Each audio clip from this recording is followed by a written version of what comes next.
اس پر اتنی ہوگی جیسے خود حضور بنفس نفیس اس کے ساتھ کھڑے ہوں. اس لیے یعنی کہ یہ جو سلسلہ ہے جو فیوز و برکات کا ایک سلسلہ چلتا آ رہا ہے، اس سلسلے کا کوئی شیخ یا کوئی اللہ جانے جو بھی ہوگا تو کوئی درد دل رکھنے والا مسلمان ہی نا، اس سلسلے سے ہو یا کسی اور سلسلے سے ہو یا کسی نسبت سے نہ ہو، لیکن ہوگا تو کوئی صاحب درد مسلمان ہی نا جو اس کے لیے بیڑا اٹھائے گا. تو حضور صلی اللہ علیہ وسلم کی شفقت اس پر اس قدر ہوگی، اتنی مہربانی، اتنی توجہ ہوگی، گویا خود حضور اس کے ساتھ ہیں، اس لیے غزوہ کہا گیا. دوسرے الہند کا لفظ استعمال، اس کا مطلب ہے کہ یہ غزوہ پورے ہند کو اسلامی ریاست بنا دے گا. تو یہ جو ہندوستان والے ہم پہ چڑھ دوڑتے ہیں آئے دن، اور کوئی بھی وہاں پہ ان کے اپنے ہاتھ سے کوئی کام ہوتا ہے تو الزام پاکستان پہ دھر دیتے ہیں، تو وہ شاید اس سے واقف نہیں ہے. میرے بھائی، ایک نظام ہے قدرت کا، ہر جسم میں ایک قوت مدافعت ہوتی ہے. وہ آنے والی بلاؤں، مصیبتوں، گرمی سردی کا باڈی خود دفاع کرتی رہتی ہے. بہت سے امراض جو ہیں انہیں یہ خود ریکور کر لیتی. جب قوت دفاع کمزور ہو جائے تو کوئی بیماری سڑک سے گزر رہی ہو تو اس کے جراثیم بھی چمٹ جاتے ہیں. بالکل ایسے ہی ہے. تو ہمارا حال وہ ہے کہ ہم مرد ناتواں ہیں، تو جہاں سے کوئی طوفان اٹھتا ہے وہ ہمارے گھر کو دیکھتا ہے کہ یار یہ کمزور ہے، اسے دبا لو. اللہ جب ہمیں قوت دے گا تو وہ قوت دفاع، اب دیکھیں نا، اسلام میں آپ کو سکھانا چاہتا ہوں تو تب میں سکھا پاؤں گا کہ مجھے خود سارا آتا ہو. مجھے آتا نہ ہو تو میں آپ کو کیا سکھاؤں گا. بالکل ایسے ہی ہے. ابھی جو صورتحال ہے پاکستان کے اندرونی جو معاملات ہیں، اور پھر پاکستان پر جو بیرونی پریشرز ہیں، اور پھر انڈیا کے ساتھ جو تعلقات ہیں ہمارے، اور جس طرح سے آئے روز وہ خلاف ورزیاں ہوتی ہیں لائن آف کنٹرول کی، صورتحال بنتی جا رہی ہے کہ میرے بھائی پاکستان پر کوئی بیرونی پریشر نہیں ہے. یہ اپنے اندر کے حالات سے خوفزدہ اندر کی کمزوریاں ہیں، پاکستان کے اندر کی کمزوریاں ہیں. ہمارا جو طبقہ صاحب اقتدار و اختیار ہوتا ہے وہ خود کو کوئی الگ سی مخلوق سمجھ کے اپنے ایک الگ جہان میں جیتا ہے.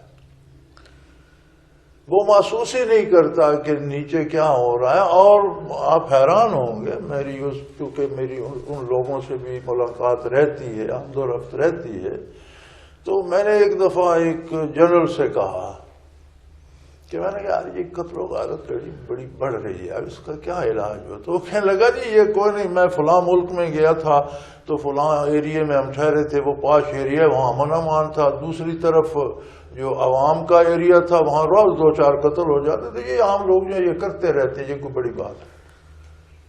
یعنی یہ آپ کے اعلیٰ طبقے کا وے آف تھنکنگ ہے. وہ کہتے ہیں یہ کیڑے مکوڑے ہیں، یہ ایک دوسرے کو کاٹتے رہتے ہیں، دفع کرو یہ کوئی نہیں. آپ کے پوش ایریے میں تو کوئی کسی کو قتل نہیں نہ کر رہا. بالکل ایسے ہی ہے. بلکہ میں تو بعض اوقات میں نے ایک رپورٹ بھی اس کے اوپر بنائی تھی کہ یہ جب ان کو سی ایس پی کا جب یہ ایگزام دیتے ہیں تو اس میں، یا سی ایس ایس کرتے ہیں تو اس میں ان کو یہ ٹریننگ دی جاتی ہے کہ پبلک میں نہیں جانا. اگر آپ نے ریڈی سے یا کسی جگہ سے یا پبلک پلیس پہ کھڑے ہوئے کوئی چیز کھا لی، کسی سے اسلام لے لیا، تو آپ کی نوکری خطرے میں پڑ جائے گی. وہ آپ نے دیکھا اصطلاح یہ لے مین. جی ہاں، لے مین نہیں ہے، وہ لے مین. وہ لے مین بالکل صحیح بات ہے. لے مین کا ترجمہ آپ کیڑے مکوڑے ہی کر سکتے ہیں اگر عرف میں کریں تو. ظاہر ہے. لفظی کریں تو اور بات ہے، عرف میں کریں تو کیڑا مکوڑا ہی ہوگا. تو یہ ایک خود کو ایک الگ جہان کی مخلوق سمجھ کر اس میں بستے ہیں. اگر یہ خود کو بھی عام آدمی سمجھ کر اس لیول پہ آئیں تو پھر انہیں احساس ہو کہ تکالیف کہاں ہے، دکھ کہاں ہے، درد کہاں ہے، اس کا علاج کیا ہے، اس کا کرنا چاہیے. یہ تو تب محسوس ہوتا ہے جب ایک غریب کا بچہ بغیر دوا کے مر جائے تو بڑے آدمی کو لگے کہ میرا بچہ مر گیا. بالکل ایسے ہی. تو پھر اسے دکھ ہو کہ یار. اچھا جیسا یہ جس طرف آپ اشارہ کر رہے ہیں، یہ تو وہ لوگ ہیں کہ جب بھی کوئی مصیبت کی گھڑی آتی ہے تو یہ بھاگ جاتے ہیں. یہ لوگ پھر پاکستان میں نہیں رہتے، یہ پھر ان کے پہلے ہی یہ ٹرانسفر کر چکے ہوتے ہیں اپنے پیسے پوسے، اور خود بھی انہوں نے ایک بیگ ہی اٹھانا ہوتا ہے. تو اس طرح تو پھر عوام کی بڑی ذمہ داری بنتی ہے کہ وہ لوگ جو ہیں کہ جنہوں نے باقی رہ جانا ہے، یہ تو پھر یہ سعادت بھی پھر انہی کو نصیب ہوگی. بچے مجھے دیکھیں، یہ سعادت تو جس خوش نصیب کو نصیب ہوگی اللہ ہی بہتر جانتا ہے، کچھ طبقے سے ہوگا، اور اللہ قادر ہے، وہ فرعون کے گھر موسیٰ پال لیتا ہے، اسے کون روک سکتا ہے؟ وہ قادر ہے، وہ کسی کو توفیق دے دے گا، لیکن ہوگا کوئی صاحب دردی، سنگ دل لوگ یہ کام نہیں کرتے.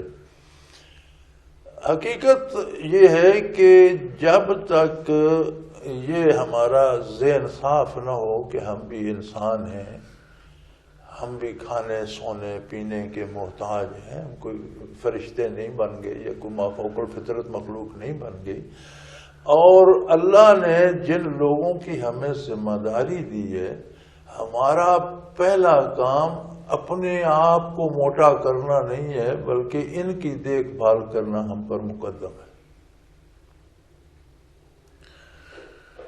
اور اگر یہ سوچا جائے گی یہ تو بیوقوف ہے یار، 5 سال بعد پھر انہیں نعرہ لگا کر پیچھے لگا لیں گے اور کوئی نہیں، پھر بن جائیں گے.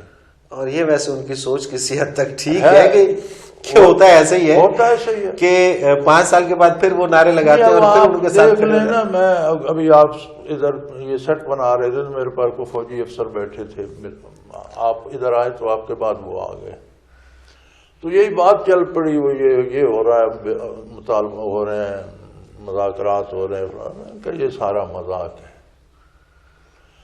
سیدھا سا اصول ہے قرآن کریم کا کہ اگر 2 طبقوں میں جھگڑا، 2 مسلمان گروپوں میں جھگڑا ہو جائے، فاصلحوا بین اخویکم، یعنی دونوں آپ کے بھائی ہیں، مسلمان ہیں، ان میں صلح کرو.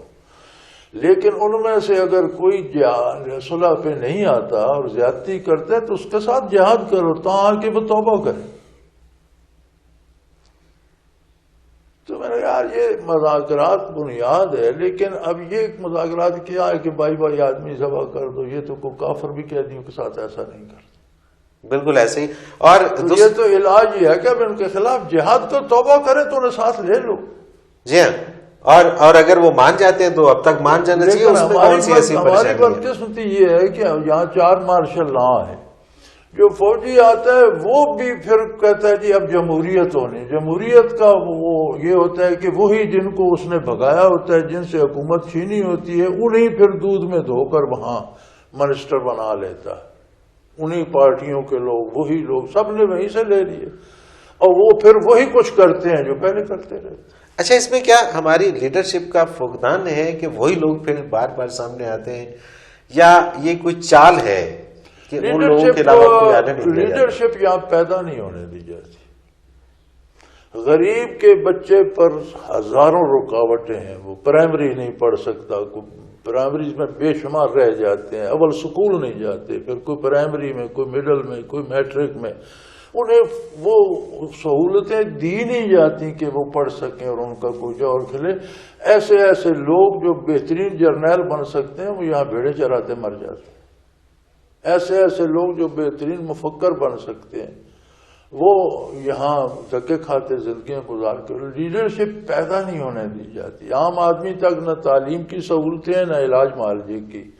تو جب بچے پڑھیں گے ہی نہیں، جانیں گے، پھر نصاب تعلیم ایسا ہے وہ ٹوٹلی کنفیوز، اس میں کوئی سمجھ ہی نہیں آتی کہ کہاں سے کون کیا پڑھ رہا ہے، کون کیا پڑھ رہا ہے. وہ آپ کی مشین کترے کی لگی ہوئی ہے، اب اس میں سے آپ کوئی چیز بنا کر نہیں، جو چیز اچھی چیز بھی ڈالیں گے تو کترا ہی نکلے گا نا. اچھا حضرت صاحب، ہم واپس آتے ہیں آپ نے اسی ٹاپک پہ کہ غزوۃ الہند، کیا اس کے لیے کوئی ٹائم مارک کیا گیا تھا؟ جی، غزوۃ الہند کے حوالے سے نہیں، ٹائم مارک کیا گیا تھا؟ ٹائم مارک نہیں دیا گیا، ٹائم مارک نہیں دیے گیا. اور یہ عجیب بات ہے کہ حضور کے صحابہ نے بھی حسرت کی. ابو ہریرہ رضی اللہ عنہ فرمایا کرتے تھے کہ کاش میرے زمانے میں مجھے موقع نصیب ہو جائے، اور اگر میں مارا جاؤں تو بلا حساب جنت میں جاؤں، اور اگر زندہ رہوں تو مجھے ابو ہریرہ غازی کہا جائے. تو اس زمانے میں حسرت کرتے تھے. کتنے لوگ عرب سے ہجرت کر کے جہاں بر صغیر میں آئے اور ان کی وجہ سے مزید اسلام پھیلا، لیکن وہ آئے اس امید پہ تھے کہ غزوۃ الہند ہوگا، ہم اس میں شامل ہوں گے، کیونکہ وقت کی تو یہ تعین نہیں تھی. اور کتنے لوگ اب یہ حسرت لیے دنیا سے جا رہے ہیں جو دعائیں کرتے تھے کہ اللہ حضرت الہند میں شرکت کی سعادت نصیب فرما. میں بے شمار لوگوں کو جانتا ہوں جو اس درد کے ساتھ دنیا سے اٹھ گئے, اور میں یہ سمجھتا ہوں کہ اللہ انہیں اس کا بہتر اجر دے گا اور انہیں کوئی نہ کوئی ثمرہ غزوۃ الہند سے بھی مل ہی جائے گا. زندگی تو اللہ کے ہاتھ میں تھی لیکن ان کے دل میں درد تو تھا. اچھا جیسے بہت ساری چیزیں ایسی ہوتی ہیں کہ جس کو مصلحت کے تحت ایک سائڈ پہ رکھ دیا جاتا ہے. یہ جو احادیث مبارکہ ہے اس کو بھی کسی مصلحت کے تحت بیان نہیں کیا جاتا. اصل بات یہ ہے جی کہ کمزوری ہمارے ہر عضو میں ہے. قوم کے اعضاء ہوتے ہیں, سیاستدان بھی, حکمران بھی, اپوزیشن بھی, استاد بھی, علماء بھی, مشائخ بھی, یہ سارے قوم کے اعضاء ہیں. اعضاء رئیسہ جسے باڈی کے ہوتے ہیں اسی طرح قوم کے اعضاء رئیسہ ہوتے ہیں. تو کمزوری برخوردار ہر طرف آ گئی ہے. علماء میں بھی اب وہ جرأت رندانہ نہیں ہے, اور مشائخ میں تو میرے خیال میں بہت ہی کم کوئی خوش نصیب رہ گئے. ہر کوئی اپنی وقت گزارنے اور موج میلے میں پڑا ہوا ہے. پیسے آ گئے, گاڑیاں آ گئیں, حکومت نے پوچھ لیا, کوئی ممبر. آپ دیکھ لیں اب جو ہمارے پیر خانے ہیں وہ بھی کوشش کر رہے ہیں کہ ہم اسمبلی میں پہنچ جائیں, اور علماء کا بھی یہی زور ہے کہ ہمیں جی ہاں بہت ساری اسلامی تنظیمیں بنتی ہیں اور الٹیمیٹلی پتہ چلتا ہے کہ جی وہ ان کا مقصد جو ہے وہ صرف اسمبلی میں پہنچ جائے. حضرت صاحب اس پہ مزید گفتگو ہماری جاری ہے. ناظرین محترم ایک مختصر سا کمرشل بریک, اس کے بعد حاضر ہوتے ہیں. ہمارے ساتھ رہیے گا.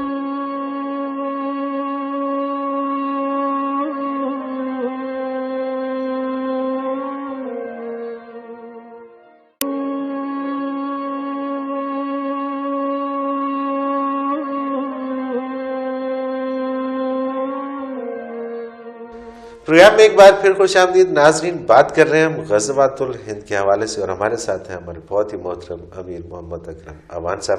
حضرت صاحب بات ہو رہی تھی غزوۃ الہند کے حوالے سے. کیا اس وقت جو پاکستان کی صورتحال ہے یا جو عالم اسلام کی صورتحال ہے, وقت آ نہیں گیا کہ اب اسلام کا غلبہ ہونا چاہیے اور اب جو باطل قوتیں ہیں ان کو شکست ہونی چاہیے اور ان کا نام و نشان مٹ جانا چاہیے؟ فطرت کا ایک اپنا نظام ہے جسے قدرت خود کنٹرول کرتی ہے, خود چلاتی ہے. اور فرمایا ارشاد باری ہے بسم اللہ الرحمن الرحیم, تلک الایام نداولها بین الناس. یہ دن جو ہیں یہ لوگوں کے درمیان چکر لگ جائے, پہیا گھومتا ہے نا, اوپر کی چیز نیچے آ جاتی ہے, نیچے کی سطح اوپر چلی جاتی ہے, تو یہ دن اس طرح پھرتے رہتے ہیں. اب وہ اس پہیے کا سرکل جو ہے وہ کتنے عرصے پہ محیط ہے, کب کس طرح کہاں جائے گا. ایک بات یقینی ہے کہ کسی چیز کو دوام نہیں, اور جب بھی کوئی چیز اپنی ایک حد پہ پہنچتی ہے تو پھر اسے واپس دھکا لگتا ہے, ری ایکٹ ہوتا ہے. یہ آپ کے سارے انجن جو ہیں یہ اسی پہ چلتے ہیں کہ جب وہ پسٹن کا پریشر ایک جگہ جاتا ہے تو دھماکہ ہو جاتا ہے, پورے پسٹن کو پورا واپس جانا پڑتا ہے. بالکل ایسے ہی. تو حالات بھی اسی طرح ہوتے ہیں. اب آپ کو ہم اسلامی سوچ والے, اسلام پر عمل کرنے والے, اسلامی ذہن رکھنے والے دبتے ہوئے نظر آ رہے ہیں, لیکن یہ پریشر ایک جگہ پہ جا کے بلاسٹ کرے گا. اس بلاسٹ کا نام غزوۃ الہند کو, اور یہ بلاسٹ اب ہونے والا نہیں ہے. اللہ بہتر جانے جی. اب یہ تو اس کے پاس ہے کہ وہ کتنا پریشر بن چکا ہے, کتنا اور بنے گا یا ہوگا, یہ تو اللہ کریم کو معلوم ہے. کیا جو لوگ اس یقیناً یہ تو ایک بہت بڑی سعادت کی بات ہوگی, لیکن حضور نبی کریم علیہ الصلوۃ والسلام نے ان لوگوں کے بارے میں کیا اجر کی نوید سنائی؟ آپ صلی اللہ علیہ وسلم نے فرمایا کہ جو لوگ غزوۃ الہند میں شرکت کریں گے وہ بلا حساب جنت میں جائیں, ان سے حساب نہیں لیا جائے. وہ خواہ غازی ہوں خواہ وہ شہید ہوں, جی جو شریک ہوں گے اس میں, جو شریک ہو جائیں گے, جو بھی شریک ہوں گے. شہید ہو گئے تو پھر اور مرتبہ بڑھ گیا, نہ بھی شہید ہوئے تو جو بھی غزوۃ الہند میں شریک ہوں گے, یہ ایک آخری زمانے میں ایسی جماعت ہوگی جو بلا حساب جنت میں جائے. سبحان اللہ. اچھا جیسا ایک سوال یہ شہادت سے میرے ذہن میں آیا. ایک ہوتے ہیں وہ لوگ جو محاذ پہ لڑ رہے ہوتے ہیں, اور ایک وہ ہوتے ہیں کہ جو پیچھے ان کو سپلائی دے رہے ہوتے ہیں، میڈیکل سٹاف ہوتا ہے، ٹرانسپورٹیشن والا ہوتا ہے، کھانا پہنچانے والا ہوتا ہے. کچھ لوگ ان کے بھی پیچھے ہوتے ہیں جو ان کے گھر والے ہوتے ہیں یا جو ان کے باقی لوگ ان کے لیے دعائیں کر رہے ہوتے ہیں یا ان کے لیے کسی بھی طرح سے ہیلپ آؤٹ انہیں کر رہے ہوتے ہیں. خدا نخواستہ کہ وہاں سے کوئی ایسی گولا آتا ہے، کوئی ایسا بم گرتا ہے کہ جس میں وہ لوگ کہ جو سارے کے سارے اس جگہ پہ، ایک تو وہ ہے جو فرنٹ پہ، ایک جو ان کے پیچھے ہیں یا جو گھر میں بیٹھے ہیں، وہ بھی شہید کہلائیں گے. بیٹا بات یہ ہے کہ جو لوگ ان کے کچھ نہیں لگتے لیکن دلی طور پر ان کے ساتھ ہیں کہ اللہ انہیں فتح دے، اور وہ دل میں درد رکھتے ہیں کہ یہ جہاد ہے اور اللہ ان کی مدد کرے، اگر وہ مارے جائیں وہ بھی شہید ہے. یعنی کہ غزوۃ الہند کے اندر بھی یہی ساری صورتحال ہوگی کہ اگر کسی بھی جگہ پہ کھڑا کوئی بھی شخص، جہاد میں یہی ہے. جیسے آپ کا فرنٹ پہ لڑتا ہوا غازی مجاہد شہید ہوتا ہے، اس کا کوئی لانگری مارا جاتا ہے وہ بھی شہید ہے، اس کا کوئی میڈیکل کا سٹاف مارا جاتا ہے وہ بھی شہید ہے. اس کے وہ لوگ جو اس میں دلی طور پر معاون ہیں، گھر والے بھی اگر دلی طور پر ساتھ ہیں تو شہید ہیں، اور اگر یہ کہہ رہے ہیں کہ بے وقوف تھا کہاں جا پھنسا نہ جاتا تو پھر وہ اور بات ہے. لیکن گھر والوں سے علاوہ عام مسلمان جو ریت ہے ملک کی، اس میں بھی جو دلی طور پر دعائیں کر رہے ہیں اور دلی طور پر اگر ان سے مدد ہو سکتی ہے تو مدد بھی کرتے ہیں. جیسے آپ نے 65 میں دیکھا لوگ دیگیں لے کے محاذ پر بھاگ رہے تھے، تو ان میں سے بھی کوئی مر جائے تو وہ بھی شہید ہے. اللہ کی رحمت بہت وسیع ہے. یعنی کہ اللہ تعالیٰ نے ہر طرح سے لوگوں کو بخشنے کے اسباب پیدا کیے ہوئے اور موقع دیے ہوئے ہیں. اللہ کی رحمت بہت وسیع ہے، بہت وسیع. حضرت صاحب کوئی صورت نظر آتی ہے کہ پاکستان کے جو موجودہ حکمران ہیں یہ کوئی ایسا کارنامہ سر انجام کر جائیں؟ خواہش بھی کر سکتے ہیں ہم، اور خواہش ہے بھی، دعا بھی کر سکتے ہیں کہ اللہ انہیں توفیق دے. باقی حالات تو اس بات کی شہادت نہیں دیتے. ہماری خواہش اپنی جگہ، اللہ قادر ہے، توفیق دے دے تو چھوٹے چھوٹے بندے بڑا کام کر جاتے ہیں، اور یہ تو بہت بڑے بڑے لوگ. اچھا، پچھلے پروگرام میں ہم نے اسلام آباد کنونشن سینٹر میں ایک علماء کنونشن ہوا تھا، تو اس میں آپ کی سپیچ دکھائی تھی. اس میں جو ایک بات آپ نے فرمائی کہ نواز شریف صاحب کو مخاطب کرتے ہوئے کہ اللہ تعالیٰ یہ سعادت اگر آپ کو دے دے تو بڑی بات ہے، ورنہ اسلام کا نفاذ تو ہونا ہی ہے، اور وہ کسی کے ہاتھ سے بھی ہو سکتا ہے. تو آپ کیا سمجھتے ہیں کہ 16 برس بعد جب ایک بار پھر وہ وزیر اعظم ہے تو آج پھر آپ انہیں کوئی ایسی ایڈوائس کریں گے؟ جی میں تو اسی مسلک پہ قائم ہوں اور اسی پہ آج بھی کھڑا ہوں، اور میری آج کی تقریریں بھی وہی ہیں، ان میں کوئی فرق تو نہیں ہے کہ 16 برس پہلے کی بات ہے. ہم تو وہیں کھڑے ہیں انشاءاللہ، اور اسی امید پہ کھڑے ہیں کہ اللہ ہمیں بھی غزوۃ الہند میں شامل ہونے والوں میں شامل فرمائے. کیا پتہ کب ہوگا، موت کب آ جائے، ہمارا وقت ابھی ختم ہو جائے، لیکن ہم دل سے تو اس میں شامل ہیں اسی امید پہ کہ اللہ انہی کے زمرے میں ہمیں بھی شامل کر لے. تو نفاذ اسلام تو انشاءاللہ جی جو میرا اپنا یقین ہے. دیکھنا ہر آدمی کی اپنی سوچ، اس کا اپنا آئیڈیا، اپنا انداز اسس کرنے کا چیزوں کو ہوتا ہے. میرا جو اپنا ہے خیال وہ یہ ہے کہ انشاءاللہ اس زمین پہ اسلام ضرور نافذ ہو. لیکن وہ کب ہوگا، کون کرے گا؟ یہ میرا نظریہ نہیں ہے، یہ بین الاقوامی نظریہ ہے. عیسائیوں اور یہودیوں نے بھی یہ تجزیہ کیا ہے، اس لیے وہ ساری سازشیں کر رہے ہیں کہ کہیں ایسا ہو نہ جائے، اسے روکا جائے. اگر انہیں یہ یقین نہ ہو تو کیوں کوشش کر رہے ہیں؟ وہ ایک مسلمان سے ڈرتے ہیں یا ایٹم بم سے ڈرتے ہیں؟ نہیں، ایٹم بم تو ان کے پاس بھی ہیں. وہ مسلمان سے ڈرتے ہیں، وہ اسلام سے ڈرتے ہیں.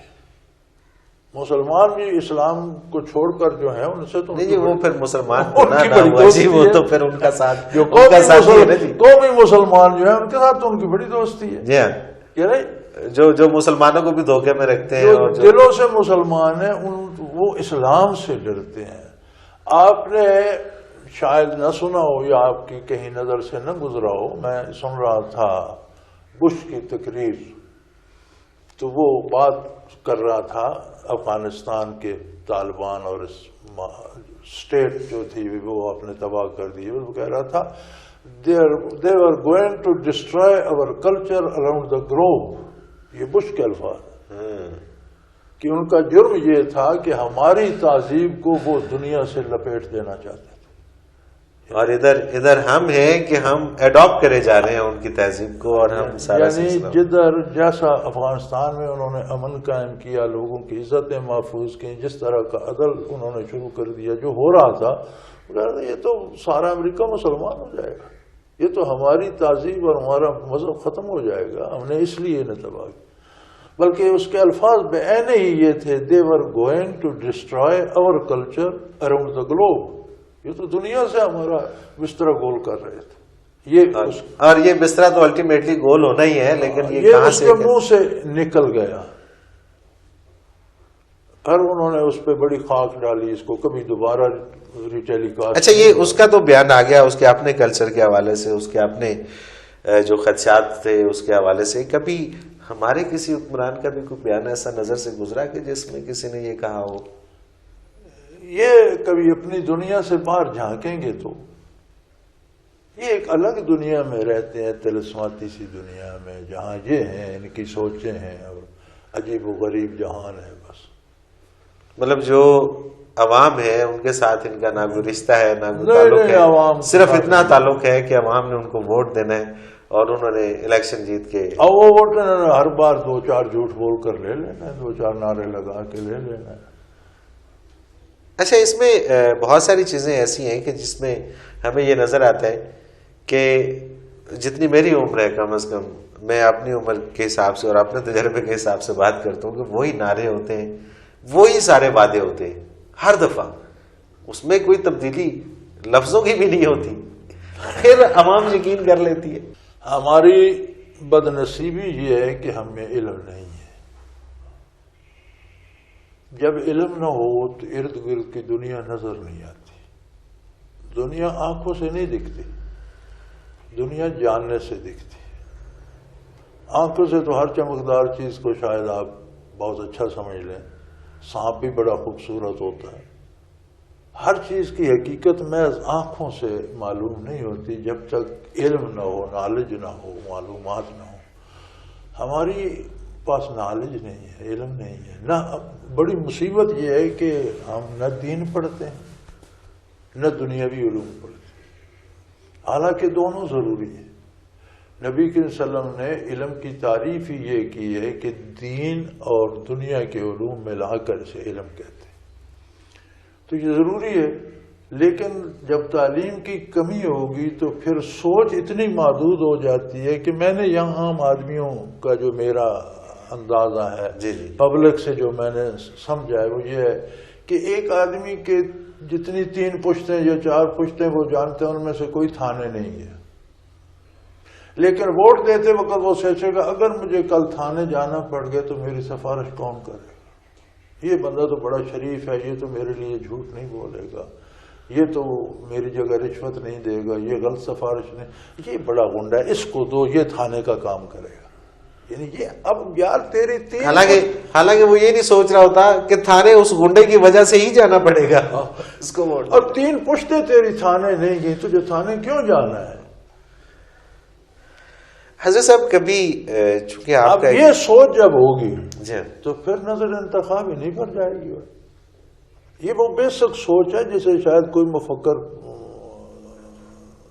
سمجھنے کی کوشش نہیں کرتا، کیونکہ یہ تو جب عام لوگوں میں آپ زمین پہ بیٹھ کے بات کرتے ہیں، ان کے ساتھ دال روٹی کھاتے ہیں، ان کے ساتھ کھلی گپ شپ ہوتی ہے تو یہ باتیں سمجھ آتی ہیں۔ حضرت صاحب ایک آخری سوال کروں گا کہ ماشاءاللہ سے علم بھی ہے آپ کے پاس، استعداد بھی ہے، حالات و واقعات سے پوری طرح سے باخبر بھی ہے، کبھی یہ خیال آیا کہ پاکستان میں حقیقی تبدیلی کے لیے عملی طور پر کوششیں کی جائیں اور یہ جو پورا نظام ہے اس کو چینج کر کے کوئی ایک ایسا نظام دیا جائے کہ جس میں ہر غریب آدمی کو روزگار بھی مل سکے اور روٹی بھی مل سکے؟ ہم عتیق صاحب اسی شعبے میں لگے ہوئے ہیں اور ہماری عمر اسی میں بسر ہو رہی ہے الحمدللہ۔ ہم یہ کوشش کر رہے ہیں کہ ہر بندے کو براہ راست اللہ سے واقف کیا جائے۔ اللہ کی ذات اور اللہ کے نبی سے اس کا ذاتی، اس کا اپنا نالج جتنا بڑھ جائے کہ وہ خود ان ہستیوں سے واقف ہو کر ان پر مر مٹنا چاہے، پھر وہ سارا اسلام بھی سیکھے گا. اور میرا خیال ہے کہ پھر وہ وقت ہوگا کہ جب وہ بلاسٹ کرے گا، اور وہ پھر جب یہ لوگ، یہ جاننے والے لوگ جب کی پوائنٹ پہ جائیں گے تو پھر یہ فیصلے کریں، پھر یہ فیصلے ہوں گے، اور پھر انشاءاللہ تعالی وہ ایک پرامن انقلاب آ کے رہے گا، اور پاکستان کے حالات ضرور سدھریں گے. اور شاید یہی وہ لوگ ہوں گے کہ جن کے حصے میں غزوۃ الہند کی سعادت بھی آئے گی. ناظرین محترم، آپ نے گفتگو سنی، اور یقیناً آج کی بھی گفتگو سیر حاصل گفتگو، اور اس میں ایک نئی چیز کا آپ کو یقیناً علم ہوا ہوگا. حضرت صاحب بہت شکریہ، آپ نے ہمیں وقت دیا. ناظرین محترم، پروگرام کا وقت اپنے اختتام کو پہنچا. منور عتیق کو اجازت دیجیے. اللہ